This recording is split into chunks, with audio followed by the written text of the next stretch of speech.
a shooting game made by people who make platforming games, and that's exactly what it feels like. It's an average shooting game at best, and anyone who thinks it's good, I've just got to ask you, what do you think is bad?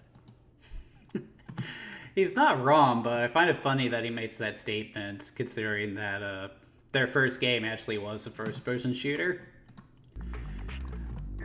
Alright, so you guys probably aren't familiar with this game, and for good reason. Disruptor was not a popular game when it came out. It was really popular with the critics, but it was one of the first games I can think of that was listed as the best game that nobody played.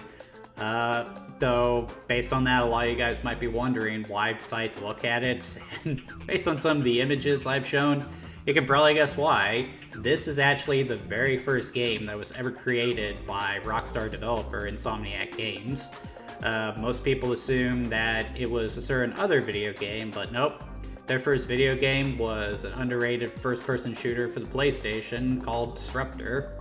So, in Disruptor, you take the role of a new member of I guess you could call them a unit of Space Marines to battle all kinds of threats throughout the universe.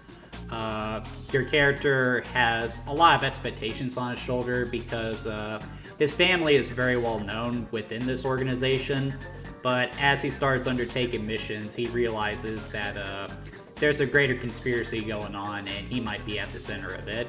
The plot of Disruptor isn't terribly good, and how it's presented is a little silly. This is one of those PlayStation 1 games that uses live-action cutscenes to tell its story, and they just feel completely detached from the main gameplay. It's not as bad as something like how Resident Evil presented its story, but you're probably going to be skipping most of it because you want to get to the gameplay, and for good reason, because the gameplay in Disruptor actually is really good. Looking at it, you can probably make the assumption that it is a Doom clone, and for the most part it is. It does follow that same gameplay formula with a variety of different enemies, variety of different weapons, each with strengths and weaknesses, picking and choosing what's best for what situation, and just gunning down the opposition as quickly as possible before they can get you.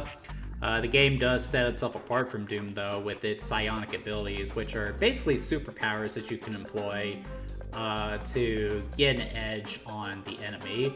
It's really polished. The controls might feel a little clunky. After all, we still haven't gotten to dual analog control yet, but it is surprising how well this game plays and how much fun it is.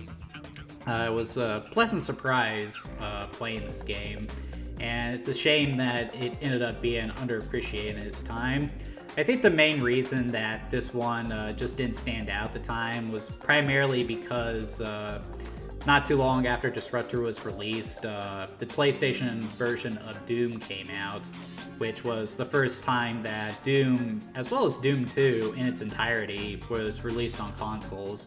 And in addition to some extra enhancements to the graphics and music, it was really something special, and it's actually still worth playing today. As a result, Disruptor was a big financial flop for Insomniac Games, but the critical praise led Universal Software to give them a second chance, and they encouraged them to produce something that would appeal to the same market that something like Crash Bandicoot would, and that of course resulted in Spyro the Dragon, which is really the game that made Insomniac a household name. However, Spyro is a story for another time.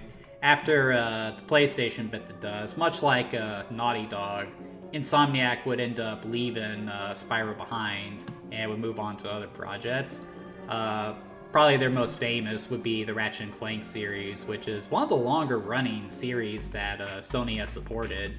And recently they found a home as the go-to developer for the Spider-Man games, which are some of the very best superhero games currently on the market right now. As for Disruptor, it's been largely forgotten, but it really is a hidden gem. So if you're a fan of first-person shooters or the PlayStation in general, be sure to check it out because it really is something special. But that's going to do it for this video, guys. Join me tomorrow as we look at the next game in the PlayStation Retrospective.